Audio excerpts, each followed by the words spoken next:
¿Alguna vez te has preguntado cómo nuestras palabras pueden construir ciudadanía?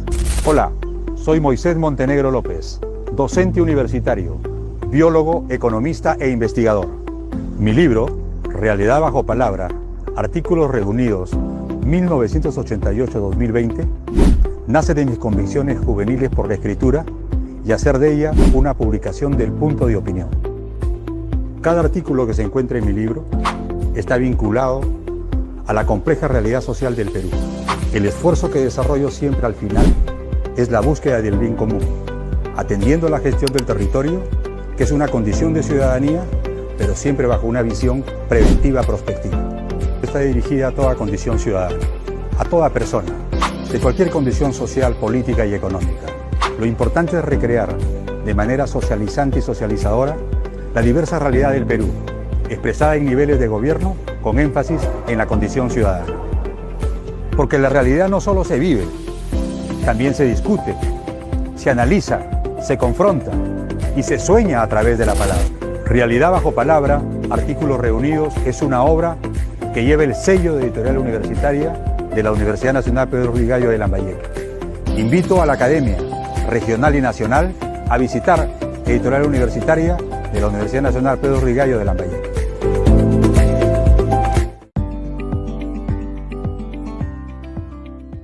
El Vicerrectorado de Investigación, a través de la Unidad Editorial Universitaria, nos dan a conocer el proceso para la publicación de libros. Si eres docente, egresado o estudiante de la Universidad Nacional Pedro Ruiz Gallo y quieres publicar tu libro, debes tener en cuenta el siguiente procedimiento. El autor debe presentar la solicitud de publicación de su manuscrito al Vicerrectorado de Investigación. Cuando el Vicerrectorado de Investigación apruebe la solicitud, será enviado al Instituto de Investigación. Será el Instituto de Investigación quien autorice a la Unidad Editorial Universitaria el proceso de publicación, haciendo llegar el manuscrito. La Unidad Editorial Universitaria envía el manuscrito al Comité Editorial para su revisión de Turnitin y revisión de pares. Una vez revisado, el Comité Editorial devuelve el manuscrito a la Unidad Editorial para que continúe el proceso de publicación. Luego, la Unidad Editorial coordina la edición del libro con el autor y la oficina de impresiones. Posteriormente, la Unidad Editorial informa al Instituto de Investigación que el libro cumple con los requisitos de publicación y solicita la autorización para que el autor realice el pago del ISBN y código de barras de la Biblioteca Nacional. Una vez autorizado, la Unidad Editorial coordina con el autor sobre el trámite del ISBN y el depósito legal del libro ante la Biblioteca Nacional. Finalmente, plasmados los números del depósito legal en el libro, la Unidad Editorial coordina con el autor para que se proceda con la impresión en caso de que el libro sea en formato físico, o subirlo al repositorio de nuestra universidad si el formato es digital.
El pensamiento lógico-matemático permite al estudiante comprender, analizar y evaluar la realidad.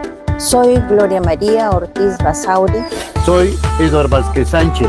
Escribimos el libro Conocimientos, Habilidades y Valores para el Desarrollo del Pensamiento Lógico-Matemática en Educación Primaria. El pensamiento lógico-matemático se potencia si el estudiante se apropia de conocimientos, habilidades y valores.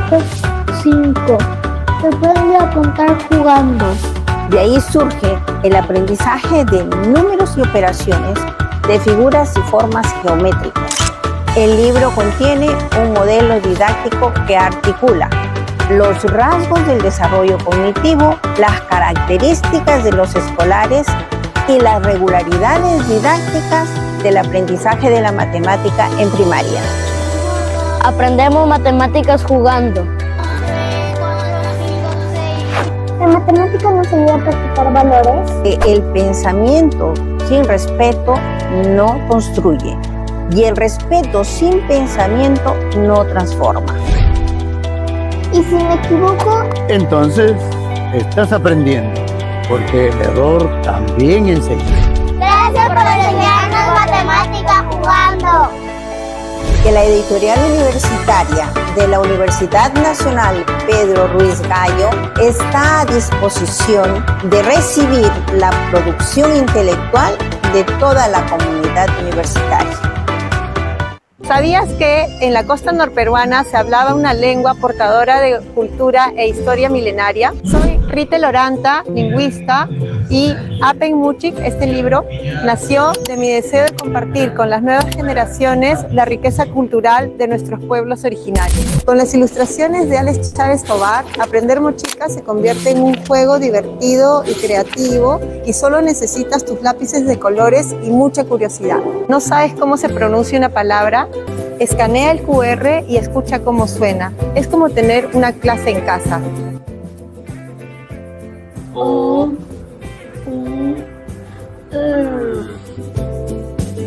Apen Muchik. En muy poco tiempo podrás formar tus propias oraciones en mochica y compartirlas con tu familia. Te invito a aprender mochica con Apen Muchik, porque aprender una lengua originaria es cosechar memoria y compartirla es un acto de amor. Apen Muchik es una publicación de la editorial de la Universidad Nacional Pedro Ruiz Gallo y te invito a publicar en esta editorial. Un año sabático no es un descanso, es una gran oportunidad para plasmar proyectos de investigación y poder contribuir con pertinencia a la sociedad desde la universidad, desde la academia.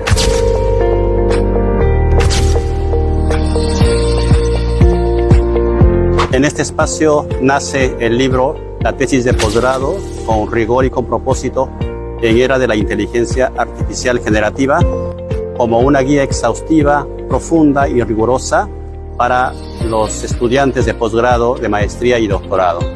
En la era de la inteligencia artificial generativa se torna fundamental investigar con ética, con responsabilidad y con propósito. Mi libro, La tesis de posgrado, con rigor y propósito en era de la inteligencia artificial, no solamente plasma años de experiencia en la docencia e investigación, sino que también revela lo que se puede hacer desde la academia para la sociedad. Colega docente, si estás pensando en solicitar tu año sabático, piensa en un tema relevante, en un tema viable, de tal manera que tu contribución sea valorada por la sociedad. Publica en la editorial universitaria. Tu esfuerzo merece ser respaldado por un fondo editorial con revisión por pares y con rigor académico. ¿Te ha pasado que quieres hacer tu tesis o un trabajo académico y no sabes por dónde empezar? Soy la doctora Elsa Violeta Angulo de Alba, docente.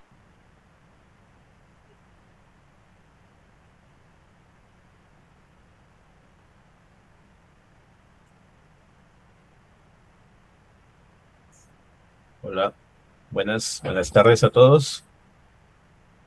Vamos a dar inicio a la última sesión de este curso taller virtual que está denominado Conversión de tesis a libros de divulgación científica. Gracias por estar aquí. Fin de semana. Vamos a aprovechar este espacio que nos queda, esta última sesión, para seguir aprendiendo sobre este tema, ¿no? Bueno, entonces voy a iniciar esta última parte.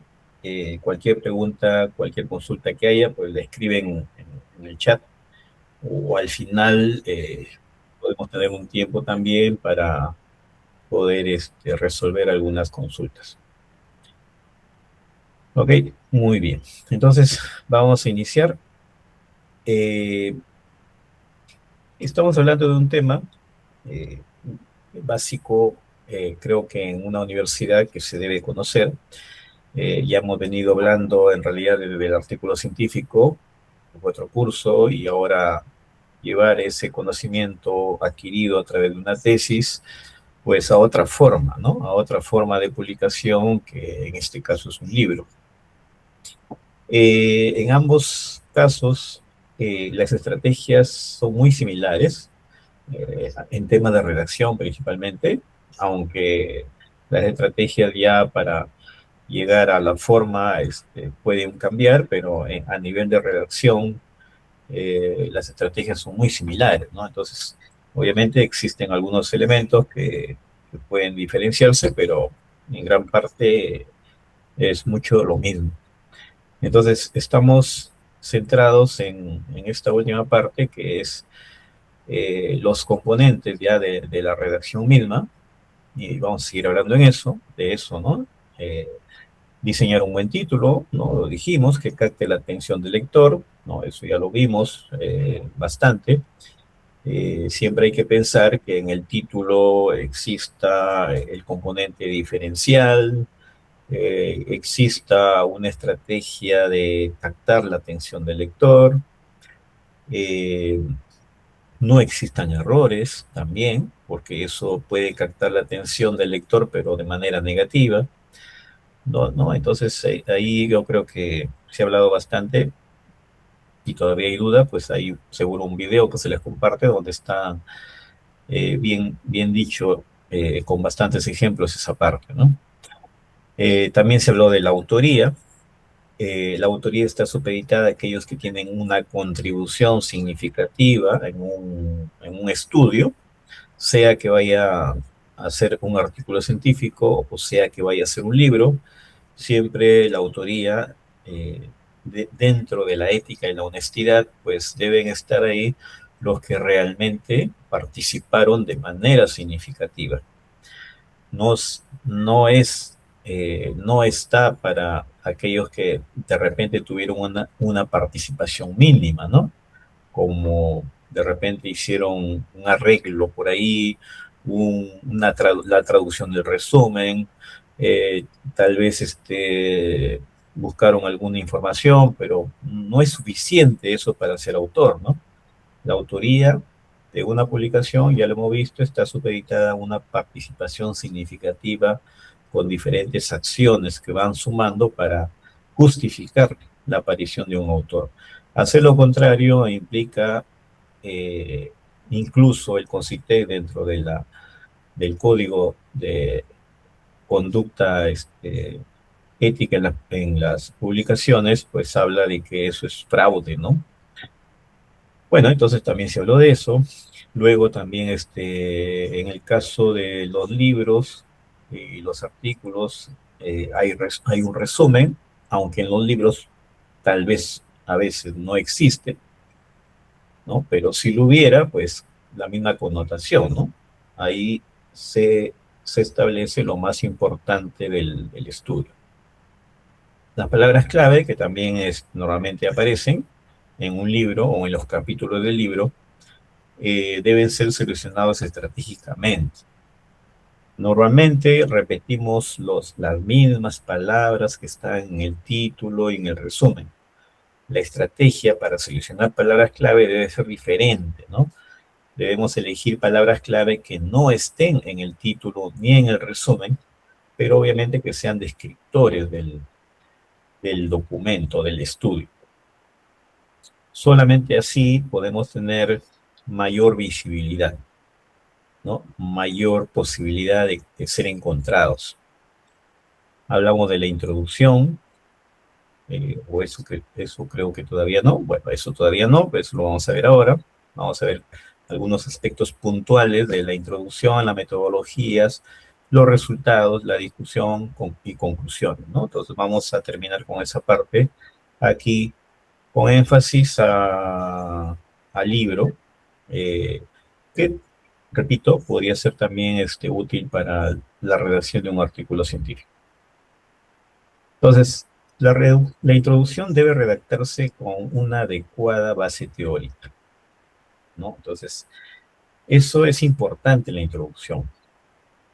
Siendo de que debo de contextualizar, ¿no?, un problema en un primer lugar, en la introducción, luego colocar alguna literatura que dé a entender que ya se hizo algo sobre ese problema, que hay algo hecho, pero que algo todavía sigue sin ser conocido, ¿no? Y viene justamente el vacío del conocimiento y al final el objetivo del capítulo del libro o del libro en general, ¿no? Entonces la introducción, de alguna forma, permite que el lector entienda la justificación del estudio y cuál es el objetivo del estudio, cuál fue el objetivo del estudio, ¿no? Entonces eso básicamente es la introducción, pero con una adecuada base teórica, ¿no? Eso es importante, porque a veces yo puedo conocer de alguna problemática, la puedo decir en mis propias palabras, pero siendo de que se requiere que la introducción tenga base teórica, hay que buscar esa teoría. Por ejemplo, podemos saber que existe o que el principal problema del mundo es de repente el plástico, ¿no? A nivel ambiental, ¿no? Pero eso hay que colocar citas, estudios que fundamenten las ideas que estoy colocando en la introducción. No sirve solamente decir eso se conoce, eso se sabe, sino que hay que colocar datos, la cita, hay que colocar información, la cita, y eso implica base teórica, ¿no? Es decir, que la introducción tiene un fuerte componente teórico. Y sobre eso se dice cuál es el vacío en el conocimiento, es decir, las lagunas en el conocimiento, los vacíos que existen todavía, y eso se cubre con el objetivo del capítulo o del libro en general, ¿no? O de un estudio en general. Siempre también hay que tener en cuenta de que algunos errores aparecen y hay que evitarlos. Algo muy común, voy a colocar cuestiones muy comunes que pasan en la redacción de libros o artículos, en el caso de la introducción, porque como hemos visto, los libros, si hablamos del libro de investigación, básicamente aplica lo mismo que para artículos, ¿no? Entonces, algo muy común que pasa en artículos o en libros, cuando se redacta la introducción, y dentro de la introducción, cuando se contextualiza un problema, es decir, actualmente, ¿no? Es que es cierto que cuando contextualizamos un problema, lo contextualizamos normalmente en tiempo presente, porque todos estudiamos un problema actual, ¿no? Entonces decimos en la actualidad, actualmente, ¿no? Entonces tenemos mucho a decir actualmente, ¿no? En la actualidad, al día de hoy. Pero colocamos la idea y luego colocamos una cita que es de hace 5, 10, 15 o 20 años atrás. Entonces, se cumple con un requisito que es la base teórica, es decir, una idea con base teórica, pero el problema es de que como se contextualiza en términos actuales, en tiempo actual, debería colocar también una cita actual, ¿no? Ese es un defecto, un error que se encuentra muy común cuando se redacta la introducción. Decir un hecho o situación en tiempo presente, pero con respaldo bibliográfico pasado, ¿no? Entonces, eso hay que tener cuidado, porque es algo que pasa mucho. Otro elemento o error que pasa mucho es que se escribe mucha información.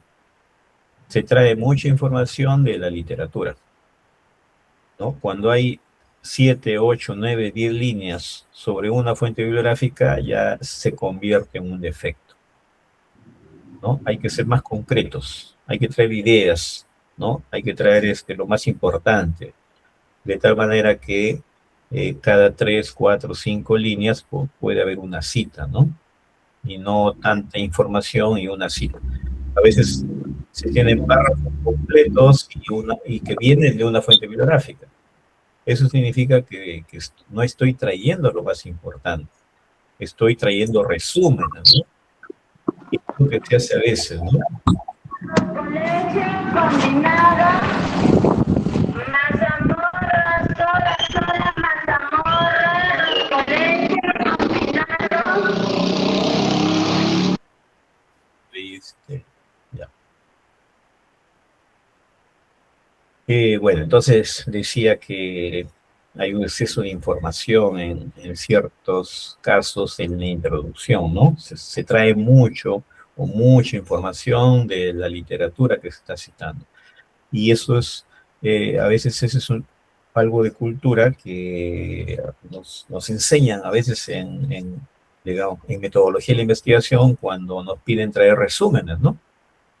Entonces, eso podría quedar ahí en los proyectos, pero para cuando redactamos un artículo o un libro, hay que ser más concretos. Hay que traer lo más importante, ¿no?, de la literatura.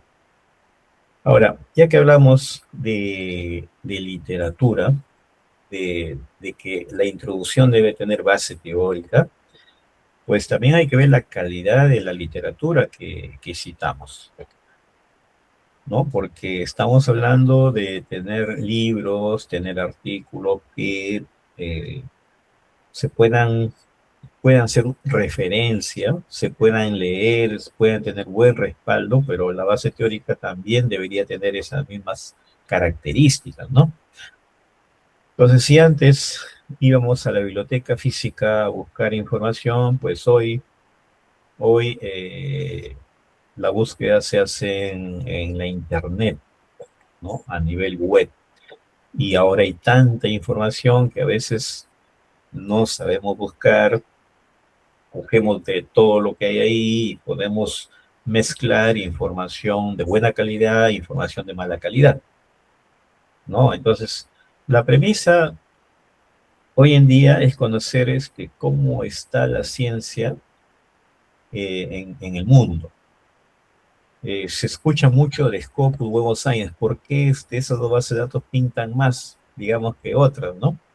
Justamente por la forma como se han desarrollado y cómo cosechan información en el mundo, ¿no? Entonces, estas dos bases de datos, Scopus y Web of Science, son bases de datos que cosechan información de cualquier editorial, de todo el mundo. Es decir, todo el mundo alimenta con información estas dos bases de datos, bajo ciertos criterios.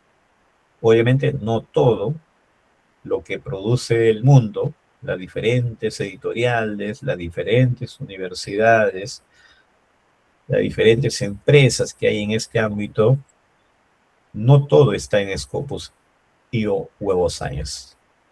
Bajo ciertos criterios, bajo ciertos lineamientos, estas dos bases de datos admiten la información que está dispersa en el mundo. De tal manera que, como son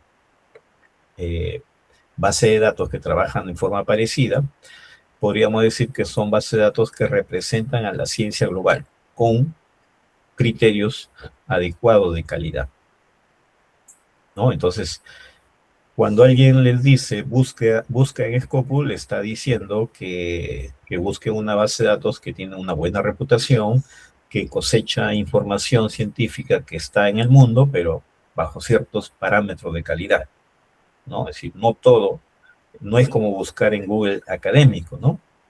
Google académico podemos encontrar de todo, entre ciencia muy buena, también ciencia inventada posiblemente.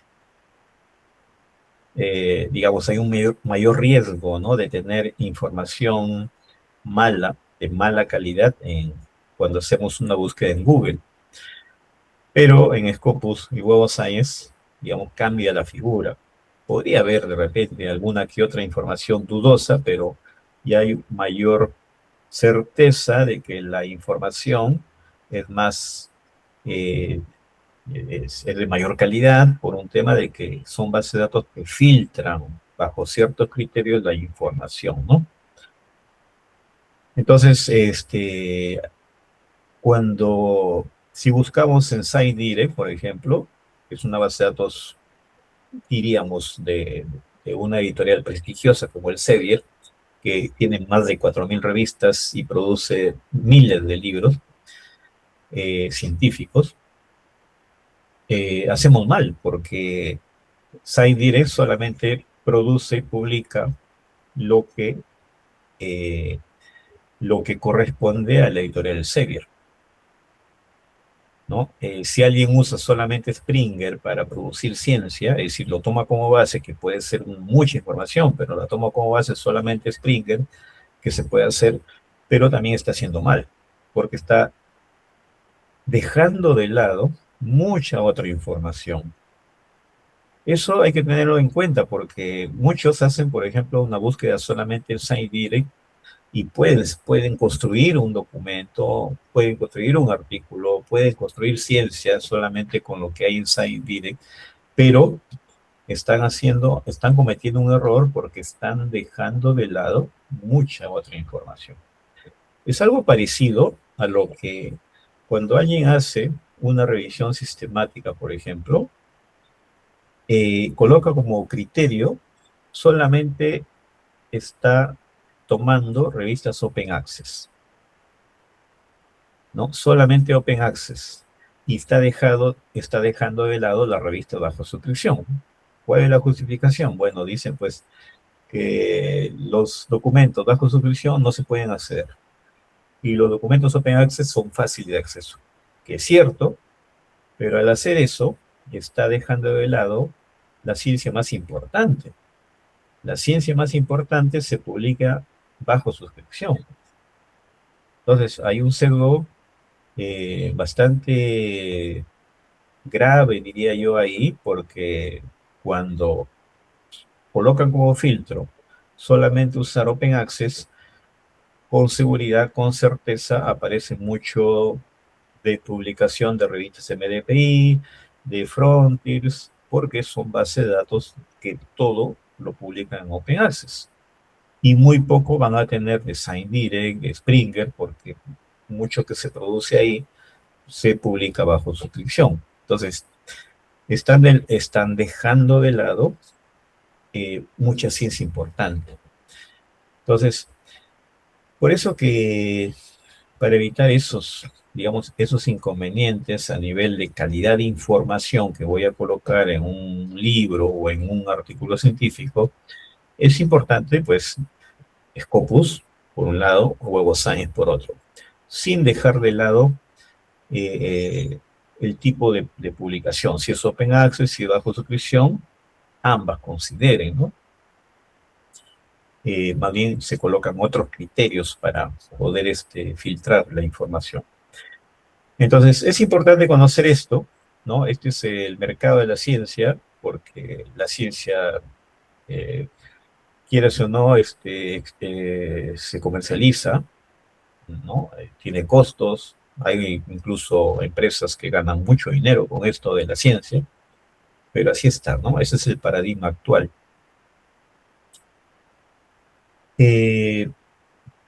Entonces hay que tener una estrategia de búsqueda. Como hay mucha información, si tomamos como premisa usar Scopus o Web of Science para buscar información, de alguna forma nos estamos asegurando de tener bibliografía útil, de consultar bibliografía útil, ¿no? Porque si no tenemos esa premisa de buscar en Scopus o Web of Science, tenemos el riesgo de incluir bibliografía no útil, bibliografía gris y bibliografía de mala calidad. Entonces, primer punto, eso, ¿no? Por eso que para nosotros, para nuestras instituciones, es importante tener acceso a Scopus y o Web of Science. Siendo de que todavía la bibliografía útil sobre cierto tema, hay mucha información, es importante en el paradigma actual hacer un mapeo bibliográfico. Por un lado, con fines de publicación, pero no solamente con fines de publicación, sino porque ahora se hace necesario, ¿no? Existen software bibliométricos que permiten dar una mirada visual de lo que pasa a nivel ciencia sobre un tema, ¿no? Entonces existen varios programas, software que han aparecido para dar una mirada visual de la ciencia sobre un tema. Y si es con fines de publicación, mejor, ¿no? Pero en algunos países el mapeo bibliográfico, cuando se plantea un proyecto de investigación, es obligatorio hacerlo, ¿no? Incluirlo ya dentro de la formulación del proyecto de investigación, un mapeo bibliográfico, ¿no? Un análisis seleciométrico o un análisis bibliométrico. Luego de hacer esa búsqueda, ese sondeo, digamos así, ya es importante establecer criterios para obtener información relevante. Vean que es toda una estrategia seleccionar información que voy a citar para fundamentar la introducción, la metodología, la discusión, ¿no? Entonces vamos filtrando información, yendo a lo relevante. Esto para construir documentos de mayor calidad, ¿no? Con un mejor sustento teórico. ¿Y cuáles son esos criterios para seleccionar información relevante? Pues normalmente el tiempo, el tipo de documento y el idioma, ¿no? Son 3 criterios muy usados. Hay otros también, pero estos 3 son los más utilizados para establecer la información más relevante. Tiempo, considerando siempre incluir lo más actual. No estoy hablando de que todo sea de los últimos 5 años, porque a veces uno confunde, ¿no? En realidad yo puedo colocar un libro de repente que es muy bueno, publicado hace 40, 50 años atrás, que es referencia en el tema y lo puedo citar, pero priorizando que gran parte de lo que estoy citando sea de los últimos años. De eso se trata, ¿no? ¿Por qué? Porque la ciencia avanza.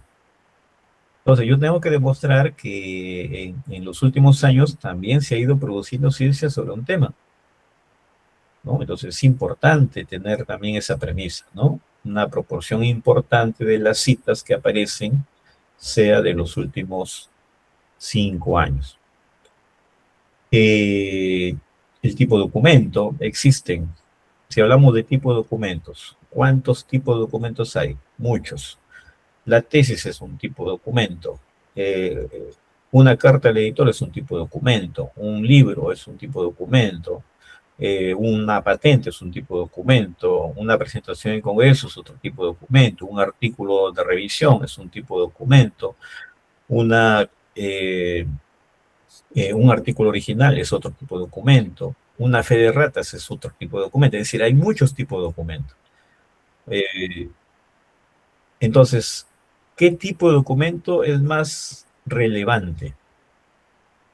Actualmente, el artículo original, la fuente primaria, ¿no? El artículo original, el artículo en inglés, es el tipo de documento más relevante. Posiblemente en otros tiempos, el tipo de documento más relevante era el libro. Ahora ya no es el libro, es el artículo original. Ok, no sé, ahí han levantado la mano, parece.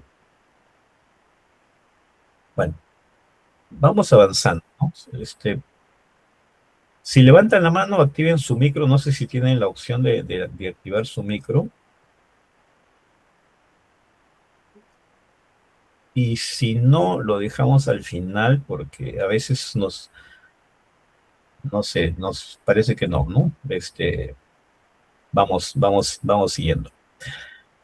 Anoten cualquier pregunta que haya. y al final es mejor ver.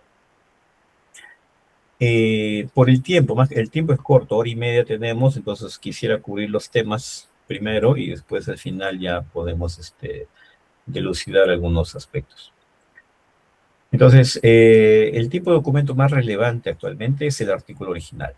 Entonces, quiere decir que cuando citemos documentos en un libro, estamos hablando de construir libros de buena calidad, ¿no?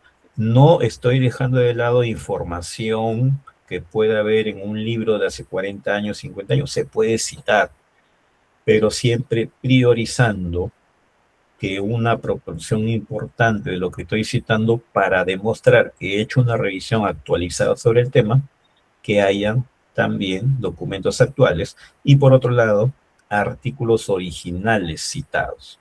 Porque en los artículos originales se publica el nuevo conocimiento, ¿no?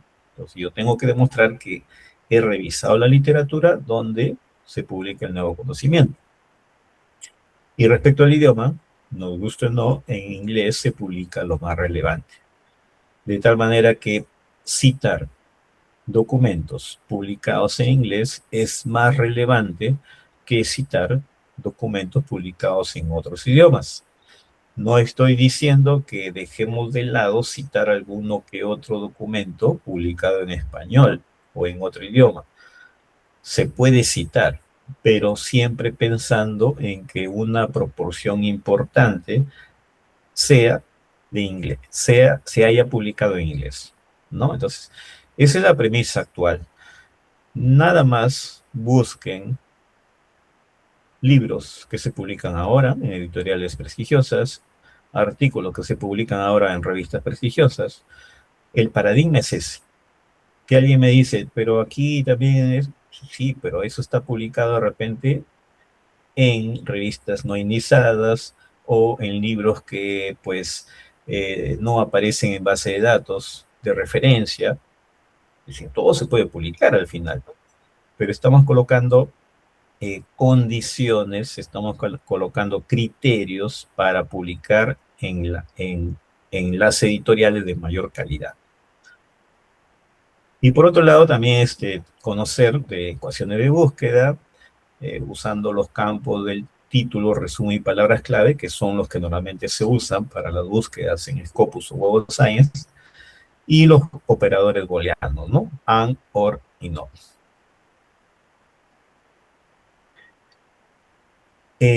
Bueno, entonces, dentro de la información relevante ya hablamos cuáles son las condiciones. Existen otros criterios que algunos autores podrían utilizar, como por ejemplo mirar quiénes son los autores que han publicado. Ah, no, no confío en este autor, no lo cito. Confío más en este, y comienzas a filtrar también por tipo de autor. Es muy raro, pero hay algunos que lo hacen así. Factor de impacto también. Yo conozco algunos amigos que publican en revistas de alto impacto, publican libros en editoriales prestigiosas y solamente citan, por ejemplo, documentos que se han publicado en los cuartiles 1 y los cuartiles 2. ¿No? Eso hacen, es decir, aplican los filtros de citar solamente documentos que han sido publicados en revistas del cuartil 1, cuartil 2. Entonces, eso, digamos, algunos que ya logran publicar en revistas de alto impacto, también citan mucho documentos que se hayan publicado solamente a ese nivel. No incluir elementos no bibliográficos, ahora es muy importante. Antes posiblemente sí se permitía, pero hoy, si un documento no se sabe quién es el autor, si un documento no se sabe dónde se publicó, es un elemento pues que difícil de rastrear, difícil de ubicar, no se puede verificar, entonces ya se desconfía, ¿no?, de esa literatura. Por eso que, de preferencia, todo lo que tenga DOI, enlace DOI, se cita, ¿no? Ya el DOI, el enlace DOI le da prestigio. Por eso ayer recomendaba que la editorial, cuando publica libros, además de asignarle un ISBN y su depósito legal, también pueda preocuparse de asignarle un DOI, de registrarle un DOI al libro. Y si se publica un capítulo del libro, pues también a cada capítulo del libro, ¿no? Entonces, ¿por qué? Porque el enlace DOI es lo que le da mayor certeza, mayor seguridad a una publicación de que se pueda verificar y se pueda rastrear. Y la cita de cita creo que nadie lo hace ahora, ¿no? Es decir, hay que citar la fuente original, la fuente que estoy viendo, que estoy leyendo, ¿no? Ya no va a ser cita de cita. Y también para la fundamentación teórica, pues actualmente la inteligencia artificial pues es una herramienta que usándola bien, pues podríamos ahorrarme el trabajo, el tiempo que uno dedica mayormente a la búsqueda de literatura, a la redacción, se puede simplificar usando inteligencia artificial. Existe mucha inteligencia artificial, pero tiene, digamos, alguna debilidad si no sabemos algo, ¿no? ¿Qué pasa con la mayoría de inteligencias artificiales para la búsqueda y para la redacción científica? Lo que pasa es de que las inteligencias artificiales que existen, la mayoría, me dan información no buena en algunos casos, mezclar entre buena y no buena. Es como buscar, imagínense buscar o utilizar el notebook de Google, ¿no? Lo que va a hacer es buscar también en todo lo que está disponible, ¿no? Claro que se puede aplicar filtros y todo, pero normalmente las búsquedas se hacen en lo que está disponible. Quiere decir que el gran defecto va a ser que no se tiene acceso a lo que está restringido. Es decir, donde se paga por acceder a la información, que es donde está lo más importante, ¿no? Entonces, ese es el defecto de la mayoría de inteligencia artificial. Va a haber información, sí, que se puede incluso seleccionar, cuartil 1, cuartil 2, etcétera, pero el gran problema es de que deja de lado la información más actual y por otro lado lo que está bajo suscripción, es decir, la información restringida. Por eso que si hay que usar IA para la redacción, pues es ideal, ¿no? Tener Scopus IA, Scopus AI, que pues si yo tengo acceso a esa IA, las búsquedas se hacen en la propia base de datos, ¿no? Entonces ya significa que al tener una IA que solamente utilice la base de datos Scopus, estoy teniendo seguridad y certeza de que estoy citando información que se puede rastrear, que tiene buena reputación, que ha sido seleccionada para aparecer ahí, y ya hay mayor calidad, ¿no? En la redacción y en la información que estoy citando,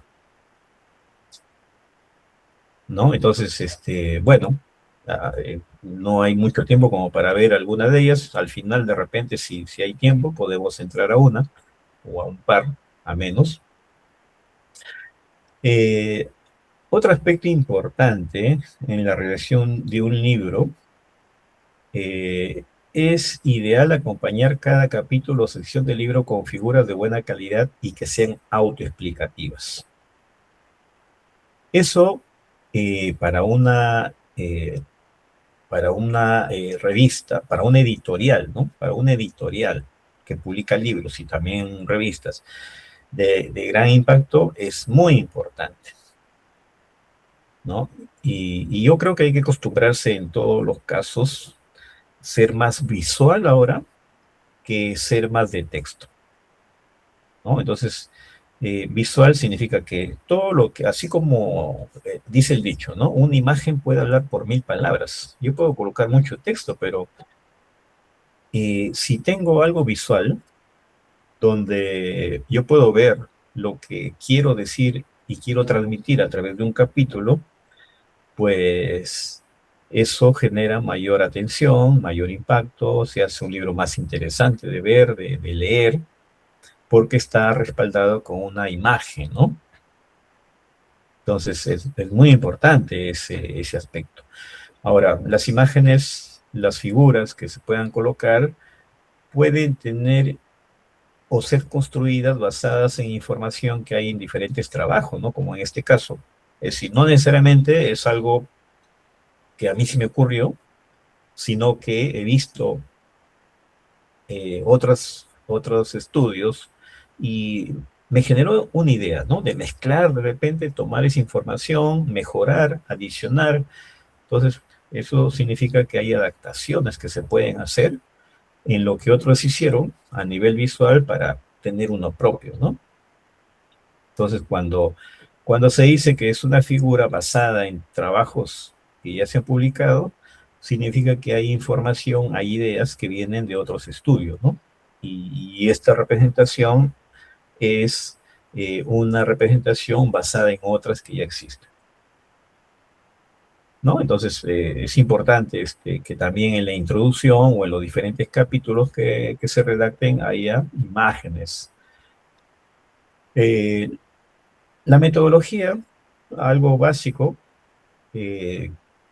ya que se trata de libros o capítulos de libro que tienen o que son producto de investigación, pues también tienen una sección de metodología y hay un criterio que se busca ahí, ¿no? La reproducibilidad. Quiere decir que en esta sección hay que describir cómo se hizo el estudio de tal manera que otros puedan reproducirlo. Siempre pensando en eso, ¿no? De que otros puedan reproducir los resultados a los que llegamos, ¿no? Entonces, en eso hay que pensar, ¿no? Cuando redactamos la metodología. Si en la tesis hay muchas separaciones, hay muchas divisiones, cuando escribimos un libro, pues hay que centrarnos más en la narrativa de cómo hicimos el estudio, más que separar que estos fueron los materiales, estos fueron los equipos, estos fueron los instrumentos, los insumos, etcétera, que en las tesis es muy común, a veces mucha separación. En un libro y también en un artículo, la narrativa se prioriza. Es decir, yo tengo que narrar cómo hice para obtener o para cumplir un objetivo específico del estudio.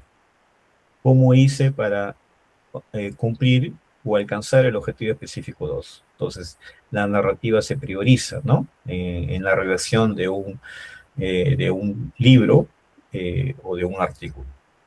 Y dentro de esa narrativa, pues, yo tengo que colocar precisiones sobre el instrumento, sobre el equipo, sobre un insumo que utilicé, ¿no? Como la marca, el modelo del equipo, como la pureza de un insumo, etcétera, ¿no? Entonces, eso ya dentro de la misma explicación se va mencionando, ¿no? Se va precisando. Y lo otro, que también aquí el aspecto visual es muy importante, lo más didáctico posible, ya que buscamos reproducibilidad. Mientras más clara esté la metodología, mientras más didáctica esté explicada, va a ser mucho mejor, ¿no? Se cumple más el criterio de reproducibilidad. En ese sentido, pues usar gráficos, figuras, flujogramas, esquemas, etcétera. Y, por ejemplo, yo puedo representar un procedimiento en un flujograma, pero resulta más didáctico, pues, un esquema, donde hay más elementos visuales, ¿no? Para entender más el procedimiento, ¿no? Entonces, eso también, cuando se quiere publicar artículos o libros en editoriales prestigiosas, vamos a ver que eso siempre se pide, ¿no? Se prioriza en lo visual. Mientras más visual, mientras más claro, mientras más didáctico sea la explicación del procedimiento metodológico, es mucho mejor. Tienes más opciones de que acepten tu capítulo del libro, tu libro o tu artículo. Y bueno, si mostramos resultados, igual, ¿no? Hay que elegir la mejor forma de presentar resultados. Tablas, figuras, no copie figuras ya publicadas, cree sus propias figuras y mínimamente adapte figuras. Porque el copiar una figura que ya está publicada por un lado, podríamos caer o estar cometiendo una ilegalidad por el derecho de autor, y por otro lado, estoy dando un mensaje de que no soy creativo, que estoy copiando, ¿no? Entonces, hay que crear propias tablas, propias figuras, y mínimamente adaptar, ¿no? Como el caso anterior, ¿no? Es decir, yo tengo una figura, la veo bien, pero la puedo agregar información y puedo tener una obra derivada adaptando una figura que ya existe, ¿no? Por ejemplo, esto se dio como caso. Esta es una figura publicada en un libro, el 2009, este de aquí, esta figura 2.7, y nosotros en otra publicación tomamos como referencia esa figura y agregamos cierta información más actualizada, algunos elementos que antes no se conocían, ahora ya se conocen, entonces hay nueva información que aparece por aquí. Y tenemos que decir que es una figura adaptada de otra que ya fue publicada anteriormente. Mínimamente eso, ¿no? Con eso estoy demostrando un nivel de creación mínimo, porque no estoy copiando y pegando, estoy adaptando algo que ya existió. Las figuras, entonces, aquí vamos a hablar un poquito más de figuras, porque con eso podemos hacer la diferencia en un libro, en un capítulo del libro, o un artículo también. Son elementos de mucho valor. Es una forma visual que se construye con diferentes elementos, solos o combinados, para representar datos numéricos o categóricos. Figuras científicas son diseñadas para ilustrar, introducir o enfatizar ideas o datos que son difíciles de explicar de otra manera, o extensos de explicar vía texto. Vean, bueno, ese es a nivel conceptual, ¿no? ¿Cuáles son esos elementos que podríamos usar en una figura? El color, un elemento muy importante, una herramienta muy poderosa, si la utilizo bien. La claridad, eso le da belleza a la figura. Y también las flechas, usar con moderación. 3 elementos muy importantes, ¿no?, en el diseño de figuras. Una figura bien diseñada debe captar la atención y comunicar la información de forma rápida y atractiva. Eso basado en BioRender, que es una plataforma de creación de figuras. Si hablamos del color, es ideal usar una paleta de colores coherente que no distraiga. Vamos a después a ver un ejemplo, ¿no?, para entender esto. Un color intenso puede ser una excelente manera de atraer la atención a una parte específica de la figura. Vamos a ver también el ejemplo para entender esto. Y eliminar todo el color y volver a añadirlo con moderación puede hacer que las cosas sean más claras. Miren, para estos 3 puntos vamos a hacer el siguiente ejemplo. Esta primera parte de la figura, a la izquierda, hay muchos colores, ¿no? Entre verde, rojo, morado, azul, ¿no? 4 o 5 colores. Hasta el plomo, ¿no?, que está por ahí. ¿Se ve bonita? Se puede decir que sí, se ve bonita, pero no puedo resaltar, no puedo entender de repente algo que sea más importante aquí. Por eso que en la diapositiva anterior se decía, a ver, ante esta situación es mejor quitar los colores y comenzar a agregarlo de nuevo, ¿no?, para resaltar lo más importante. ¿Qué es lo más importante? Bueno, si esto aparece de todo lo que está a la derecha, resalta más, es decir, color más intenso, esa parte significa que ese es lo más importante. La mirada se va hacia ese punto focal, ¿no?, que es lo que llama más la atención, es decir, lo que está más intenso, ¿no?, con un color más intenso. Y el resto, vean que no hay tanta variación de color. Sigue la misma información, pero con ese simple detalle, 2 detalles, ¿no? Una paleta de colores no tan variante, sino solamente uno o 2 colores que varíen en intensidad, y más intensidad aquello que es más relevante para atraer la atención.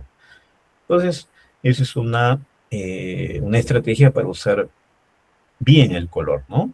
Bien usado el color. Hay que saber esta teoría. Colores cálidos existen, colores fríos, por otro lado.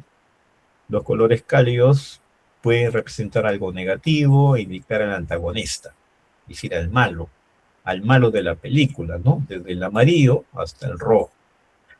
Y los colores fríos son agradables a la vista y pueden usarse para mostrar al protagonista, ¿no? Por ejemplo, aquí esta primera parte puede ser muy bonito, pero digamos, no se usa bien esta teoría de colores, ¿no? Si hay digamos, un elemento negativo que afecta a una célula cancerosa, pues yo puedo ahí, ¿no? Usar esta teoría, ¿no? El rojo para el antagonista, el negativo, y el azul para, digamos, el bueno o el positivo, ¿no? Entonces comienzo a hacer uso también de la teoría de colores cálidos y fríos para darle color adecuado a quien tiene una función positiva y a quien tiene una función negativa, ¿no? El tema de la claridad. Eso tiene que ver con la forma como ordenamos los elementos que aparecen en una figura. Lo que se recomienda de izquierda a derecha, es decir, cómo naturalmente fluye una lectura. La forma natural sería de izquierda a derecha, por lo tanto, los elementos deben aparecer en ese sentido, ¿no? De izquierda a derecha. O también de arriba hacia abajo. U otra forma es de manera cíclica. Son tres formas que darían un sentido de lectura natural, ¿no? ¿Qué pasa cuando tengo esta forma, ¿no? Tengo aquí el 1, tengo el 2, tengo el 3 y tengo el 4, es decir, no sigue una de las formas recomendadas, ¿no? Se va en zigzag. Entonces, esto sería una figura que para entenderla habría que hacer mucho esfuerzo. Entonces, si uso la regla anterior, tendría un orden que haría más fácil leer la figura, ¿no? Entonces, aquí hay una forma cíclica, ¿no? Entonces, 1, 2, 3, 4, ¿no? Entonces, la información se ordena en esa forma, ¿no? En esa forma cíclica, que puede ser también una forma izquierda a derecha o de arriba hacia abajo, ¿no? En este caso se eligió la forma cíclica. Flechas, líneas y texto, un equilibrio. Vamos a ver algunos ejemplos. Las flechas indican algún sentido, ¿no? Si yo coloco una flecha, ¿no? Con un sentido hacia la derecha, pues indica ese sentido, ¿no? Quiere decir que puedo manifestar o puedo dar la idea o puedo dar un mensaje de que hay un movimiento en ese sentido, ¿no? Diferente a otro, que aquí ya no hay una flecha, ¿no? Hay un corte prácticamente. Puede decir que hay un movimiento, pero tiene ahí un corte, ¿no? Entonces, da otro mensaje. Y estas partes medias opacas o elementos o parte de la flecha que están con menor intensidad, implicaría movimiento, ¿no? Entonces, o intensidad, ¿no? Menor intensidad y la parte que está más intensa en el color, mayor intensidad, ¿no? O en este caso, velocidad, menor velocidad a una mayor velocidad. Entonces, tiene un sentido, ¿no? El colocar partes que están menos intensas y parte de la flecha más intensa. Si se trata de colocar anotaciones, por ejemplo, yo quiero decir qué es este círculo, ¿no? O qué es este elemento, qué es este otro, y qué es esto. Ya no habría que colocar flechas como la mayoría lo hace, ¿no? ¿Por qué? Porque la flecha indica sentido, indica orientación, que está moviéndose. En cambio aquí lo que quiero representar es algo puntual. ¿Qué es este objeto? Entonces ya no necesito colocar una flecha, sino un punto sombreado ahí. Puedo hacer también seccionamientos, y cuando hago seccionamientos es importante las líneas punteadas. Es importante también tener en cuenta el contraste. Si la parte que estoy mostrando es de color oscuro, pues coloco el seccionamiento con color claro. Es importante también ese tema, ¿no? Del contraste. El tener flechas más gruesas y más delgadas implicaría también de que hay mayor cantidad que se está moviendo, y en otro caso, en el verde, hay menor cantidad. Por otro lado, también hay dirección de un lado hacia otro, de arriba hacia abajo en un caso, y de abajo hacia arriba en el otro caso. Si puedo manifestar cantidad, movimiento, dirección, ¿no? Y eso cuando hago bien uso de las flechas, ¿no? Y el movimiento, que también implicaría el tener una parte menos intensa y otra parte más intensa, ¿no? Entonces, eso igual aquí también, ¿no? Entonces, son ejemplos de, digamos, de buen uso de las flechas. Entonces, el diseño de figuras es muy importante. Obviamente hay condiciones en las revistas, en las editoriales. En el caso de editoriales que publican libros, pueden ser las mismas condiciones para publicar artículos. La uniformidad, a veces tenemos una figura que tiene diferentes tipos de letra, ¿no? O también el tamaño, ¿no? Hay tamaños diferentes, muy grande y muy pequeño, ¿no? En la misma figura. Entonces, la uniformidad es un elemento muy importante, ¿no? En el diseño de figuras. El tipo de letra, también se sugiere usar tipo de letras redondas para el diseño de figuras. Arial, Calibrí, Tahoma, dentro de las preferidas. Como ven ustedes aquí, el texto que aparece por aquí no es Tiny Roman, como algunos lo colocan, ¿no? Es un tipo de letra redonda. Calibrí, Arial o Tahoma son ideales, ¿no? Entonces, los casos que hemos mostrado son Arial, Calibrí o Tahoma. Esos son los tipos de letras recomendados para el diseño de figuras cuando voy a colocar texto. Hay que numerar las figuras en secuencia, hay que darle títulos también a las figuras, hay que dimensionar las figuras cerca de las dimensiones que serán publicadas, ¿no? Entonces hay que hacer pruebas también para ver que en la forma en que la figura se va a publicar se vea bien. Una nomenclatura lógica, y en algunos casos, en algunas editoriales, las figuras se envían por separado, ¿no? En un formato. Y esos formatos suelen ser o PDF, o EPS, o TIFF, o JPG, o PNG, ¿no? Entonces, diferentes formatos que se utilizan normalmente para el envío de figuras, ¿no? Son formatos que se recomiendan porque si varían en tamaño, no pierden calidad. ¿Por qué es importante las figuras, no? Insisto en el tema de figuras. A diferencia de tiempos de la mayoría de nosotros cuando estudiamos la universidad y cuando íbamos a las tesis o a los artículos o a los libros, se prohibía el uso del color. Ahora el color y el tener figuras es muy importante, ¿no? Es más fácil que sea aceptado un documento. Tener una figura buena implica que el trabajo es bueno, ayuda a comprender mejor también una evidencia científica, ser más convincente, puedo tener una mayor audiencia, más posibilidad de ser citado. Usándolo bien, se reduce la extensión, a pesar de que algunos pueden creer que de repente colocar una figura aumenta el espacio. No, si yo coloco una figura, tengo que hablar menos ya. Tengo que solamente explicar lo más relevante. Mucho más fácil de retener en la memoria, y alguien se puede animar a traducir por ese tema, ¿no? De tener figuras.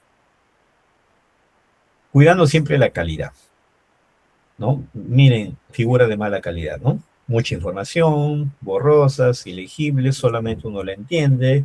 Si se coloca en un documento, en una publicación, en un libro, pues nadie lo va a entender, o va a tratar de repente de interpretar lo que hay con mucho esfuerzo, ¿no?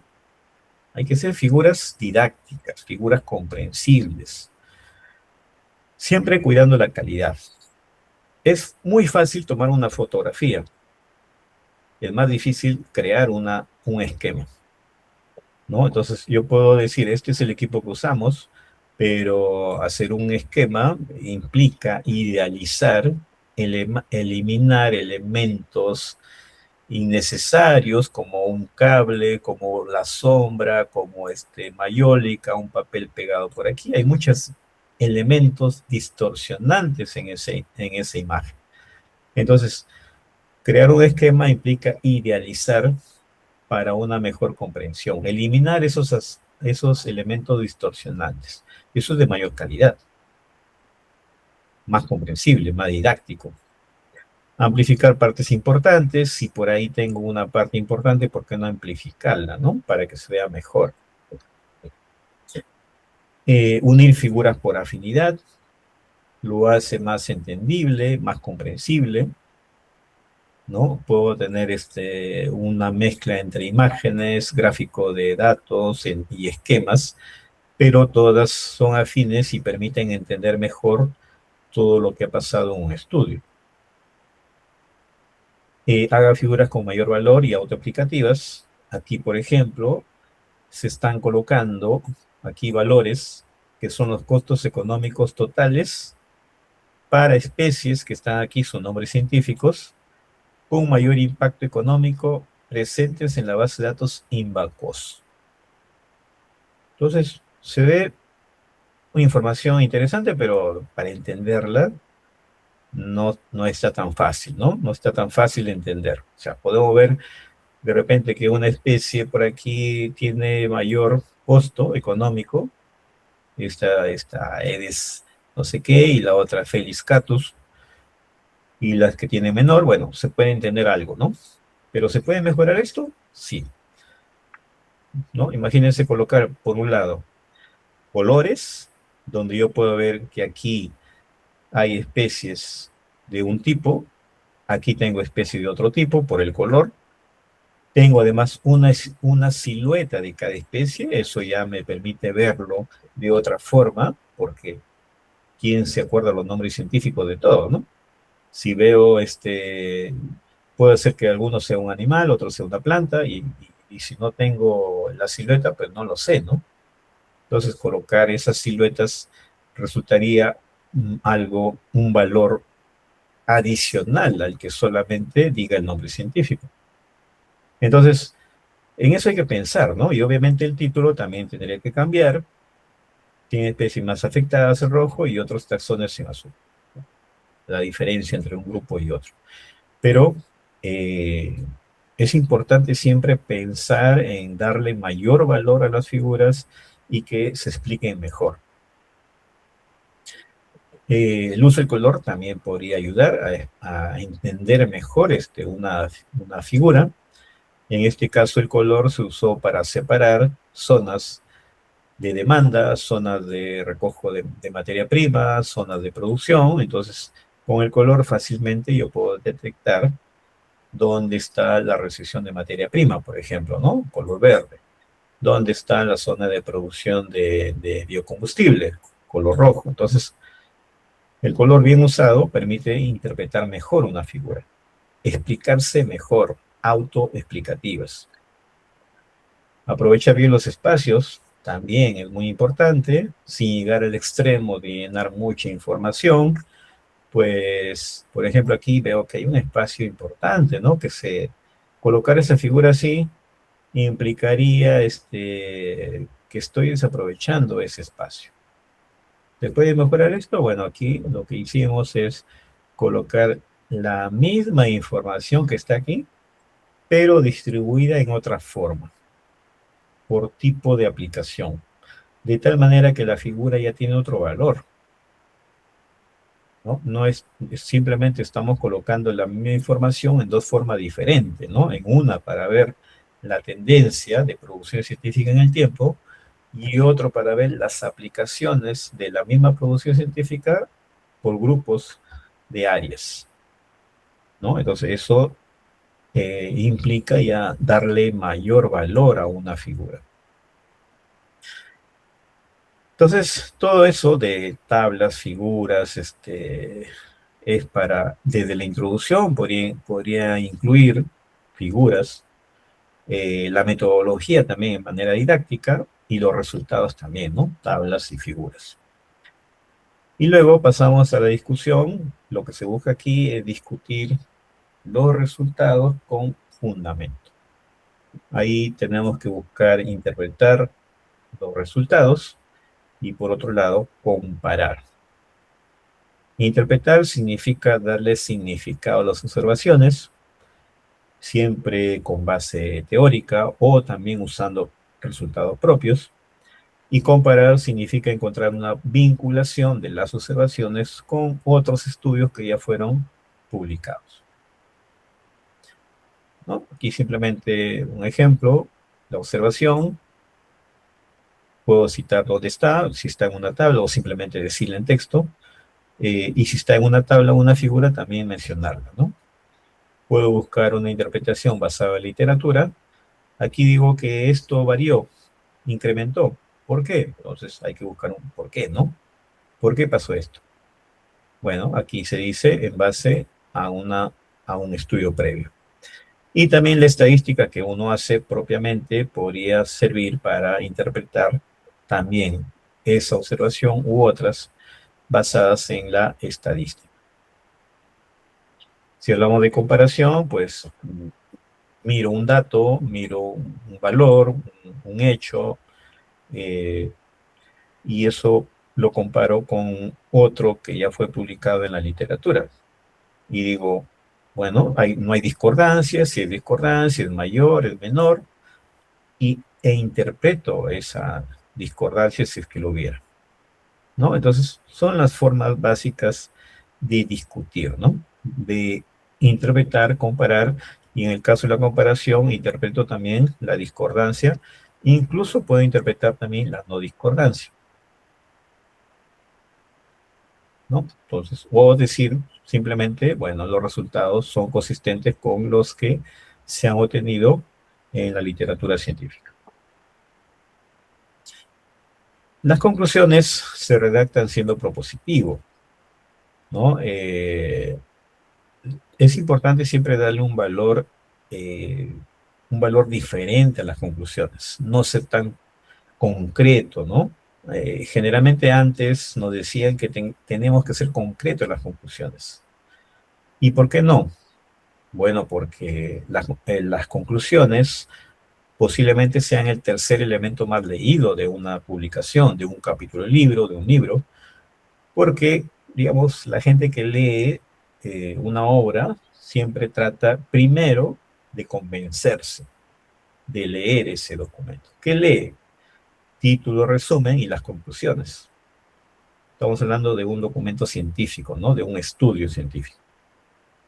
Entonces, si es el tercer elemento más leído, pues ¿por qué no darle ese valor, ¿no? Entonces, ¿qué se recomienda? Colocar una conclusión general, colocar principales resultados, aportes, beneficios e incluso recomendaciones de trabajo futuro. Por eso decimos, redacte la conclusión de siendo propositivo. Si vaya más allá de sus resultados, proponga nuevos estudios futuros, de qué sirve, para quién sirve, cuál es el beneficio práctico, el aporte práctico de sus resultados. Entonces, eso es ser propositivo, ¿no? Eso se hace normalmente en artículos, en libros también lo hacemos, teniendo esa premisa, en libros que hemos publicado también, o a veces no se llaman conclusiones, como en este caso.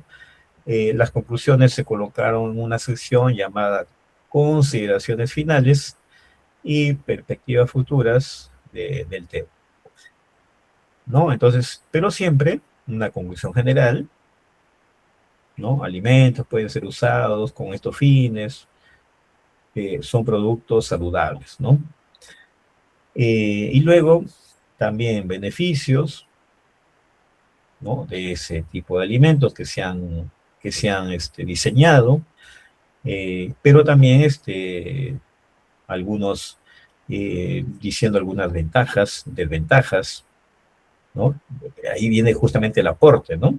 Entonces, puedo decir que hay algo bueno, pero también hay algo malo, ¿no? O tiene cierta ventaja, pero también hay cierta desventaja.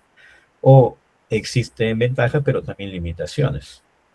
Y también los hallazgos, ¿no? Los hallazgos que se encontraron en el estudio. Y luego, siendo propositivo. En eso posiblemente podemos ahondar más. En realidad, esa es la parte crítica más importante que debería haber en las conclusiones, ¿no? Estudios futuros, otros estudios que deberían hacer,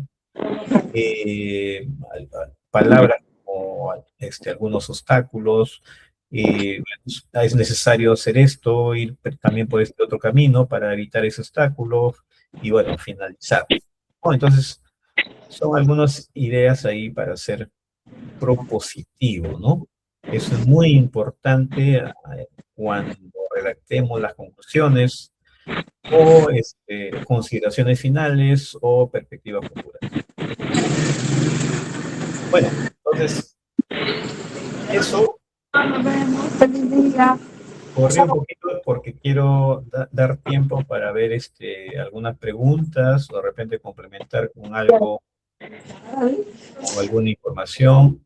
Hay algunos micros que están ahí.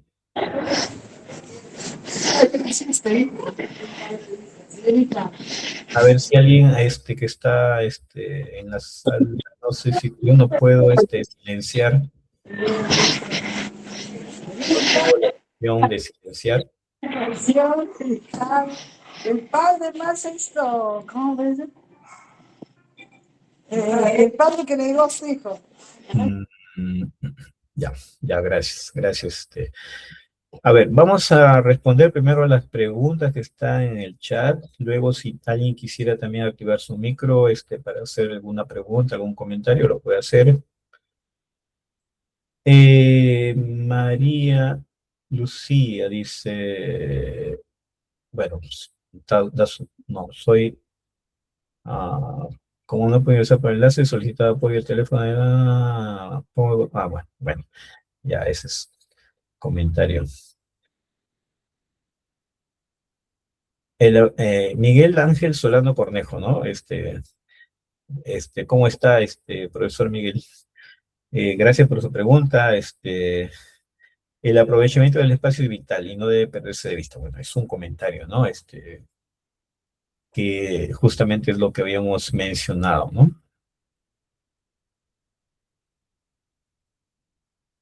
Si puede activar su micro, lo puede hacer, ¿no? Perfecto, doctor Rosiche, qué gusto verlo después. ¿Cómo está? Qué gusto escucharlo. Un tiempo. Un gran abrazo desde Lambayeque. Pregunta, si bien un libro tiene la función un poco de ser un gran concentrador de información, hay una tendencia actual a que los libros sean más especializados, más centrados en temas puntuales, considerando que el conocimiento pues está expandiéndose de forma pues exponencial. He visto esa tendencia, por ejemplo, en Springer, que saca libros de 180 páginas, pero son temas súper concentrados, muy poco generales. ¿Cuál es la tendencia actual en eso y cuáles son las vertientes que usted cree van a desarrollarse más en el tiempo? Claro. Primero habría que recordar lo que dijimos el día de ayer, que hay 3 tipos de libros que estas editoriales como el Seber, Springer, publican, que en inglés lo llamamos books, ¿no? Serían los libros de investigación. Los textbooks, que serían los libros de texto, que son más de enseñanza, donde hay protocolos para que el estudiante aprenda, hay ejercicios, hay actividades de retroalimentación. Esos son los textbooks. Y los handbooks que son ya los que está hablando, ¿no? O sea, lo que la pregunta más iba por ese lado, ¿no? Porque eso es más de handbooks, ¿no? Que son los manuales donde existen una revisión de conocimientos actuales sobre ciertos temas, ¿no?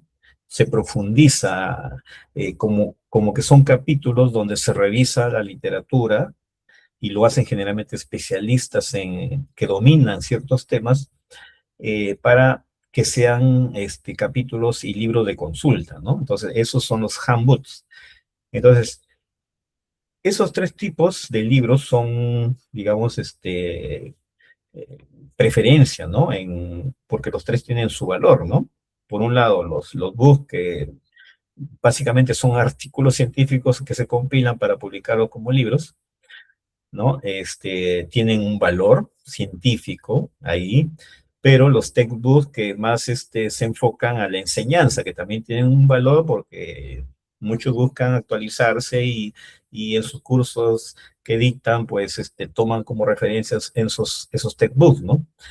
Y los otros que son de consulta, ¿no? Alguien quiere informarse sobre cierto tema, usa los handbooks, ¿no? Entonces, ¿qué vale para Renacid, por ejemplo? Los books, por un lado, y los handbooks también podrían servir, ¿no? Para Renacid, si quisiéramos tomar como, digamos, como premisa lo que dice el reglamento Renacid, ¿no? Dice libros, producto de una investigación, ¿no? Entonces el libro de enseñanza, el textbook, como que no aplica para esos casos, ¿no? Obviamente también depende del que evalúa el libro, ¿no? A veces nos enfrentamos a evaluadores que desconocen de eso y todo puede valer, ¿no? Todo pasa. Pero a la pregunta, ¿no? ¿Cuál es la tendencia? En realidad es tendencia a todo esas tres tipologías, ¿no? Porque los tres tienen fines diferentes. Depende ya del uso que se le va a dar. A menos esa es la tendencia en las grandes editoriales, ¿no? Perfecto, doctor. Muchísimas gracias. Como siempre, muy comprensivo. Gracias. Gracias por la pregunta. Elmer Américo Silva dice, ¿se puede afirmar que la teoría del color en investigación científica es contraria a la teoría del color en el diseño publicitario? No creo que sea contraria, ¿no? Más bien la teoría del diseño publicitario, así como las estrategias de marketing, también podemos usarla para construir una obra, como en este caso, capítulo de libro, un libro, un artículo científico, son obras, ¿no? Y en toda obra sirve mucho conocer de diferentes especialidades que ayudan a la construcción de esa obra, ¿no? En este caso el color, en el caso la psicología, también sirve mucho para entender cómo llegar mejor hacia un consumidor de ciencia, el marketing, porque necesito vender, es decir, necesito que ese producto se consuma más, o se consuma, ¿no? Porque yo quiero publicar un documento, una obra. ¿Qué significa que se consuma? Que se lea. ¿Quién está pensando en crear una obra que nadie lo lea, no? Entonces, yo quiero crear una obra que se lea. Entonces, estrategias de marketing pueden servir. Y en este caso, la teoría del color que se usa en el diseño publicitario también no es algo que sea contrario, sino más bien esa teoría se puede usar también para los documentos científicos. Algo, aprovechando el tiempo, y ya que no hay más preguntas, que es importante mirar, todos tenemos acceso a Scopus ahora, pero no a la guía de Scopus, ¿no? Aquí yo tengo un acceso para que ustedes vean la ventaja, ¿no? ¿Y esto por qué, no? Porque buscar información, como hemos visto ahora, obedece a una estrategia que ya queda un poquito desfasada. Aquí veíamos usar operadores booleanos, los campos de búsqueda, que es una búsqueda tradicional ahora, ¿no? Ahora la búsqueda con IA cambia de forma. porque ahora simplemente es tener un tópico, una pregunta, ¿no? Incluso, por ejemplo, aquí, no sé, a ver, algún tema que quieran, una pregunta, alguna pregunta de investigación, ¿no? Que tengan interés, como para ver qué nos dice la guía de Scopus.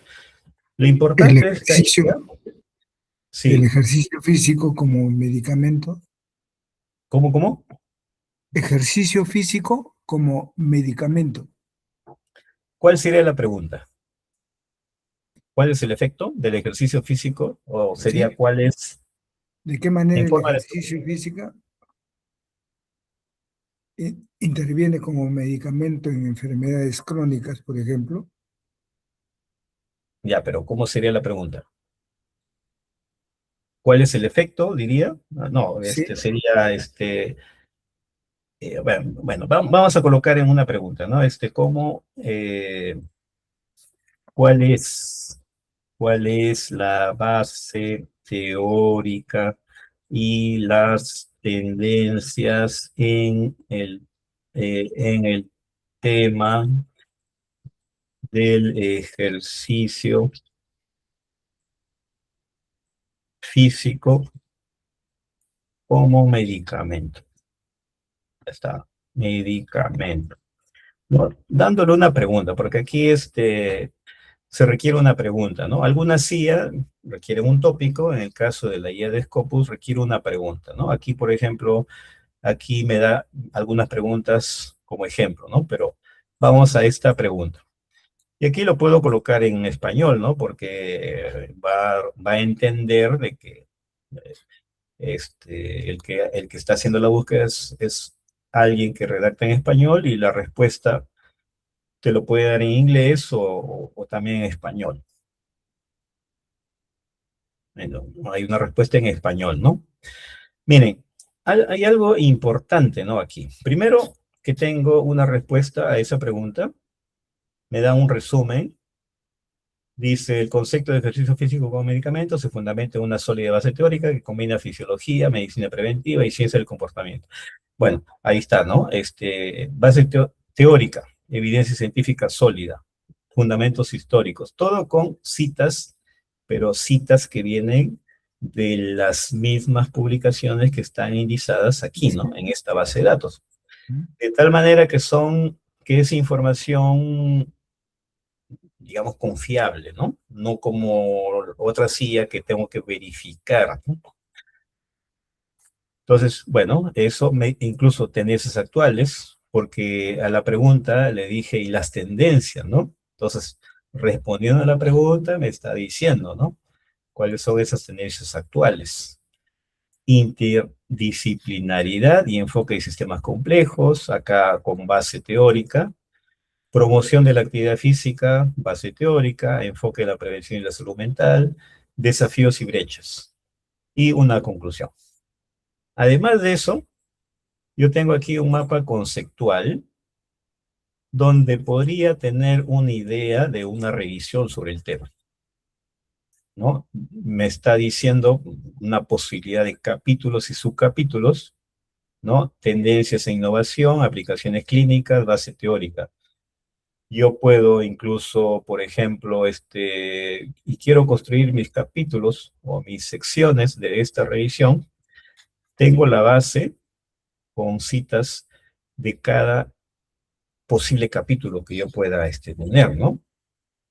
Entonces, es muy ventajoso porque puedo tener la base de una revisión de literatura sobre este tema, incluso con ideas de capítulos que debería tener. Entonces, la IA ayuda mucho ahora. La ventaja de la IA de Scopus es de que la información y la base teórica que tengo es confiable porque está en función de la propia base de datos, ¿no? Entonces, por un lado. Por otro lado, si alguien hace una revisión sistemática, también puede tener aquí la ecuación de búsqueda con los sinónimos que a veces uno los tiene que pensar, los tiene que buscar, y ya aquí te los da, ¿no? Entonces puedes tener esta. ¿Quieres hacer un mapeo bibliográfico? Pues tomas esta ecuación, vas a la búsqueda normal, vamos a la búsqueda normal, y colocamos esa ecuación en el buscador, aquí, ¿no? Y le damos buscar.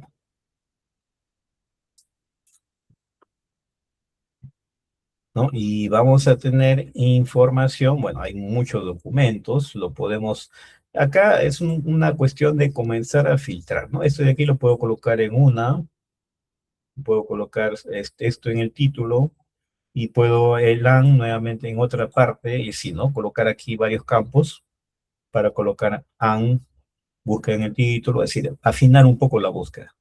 Pero con esa ecuación puedo llegar a una cantidad importante de, digamos, 50, 100, 200 documentos, que pueda servir para un análisis sistemático, bibliométrico, y darle un uso, ¿no? Pero la IA facilita, ¿no? Facilita el hacer no solamente revisiones, ¿ah? Porque las revisiones salen directamente, pero también fundamentar bien un estudio. Doctor, Entonces, y la IA en este caso de Scopus, ¿es pagada? es pagada. Sí, esta IA de Scopus solamente la puede comprar una institución. No lo venden de manera individual, ¿no? Solamente lo venden a instituciones. Puede ser todo un país, puede ser una organización, puede ser una universidad. ¿No? Entonces, sí, tiene costo.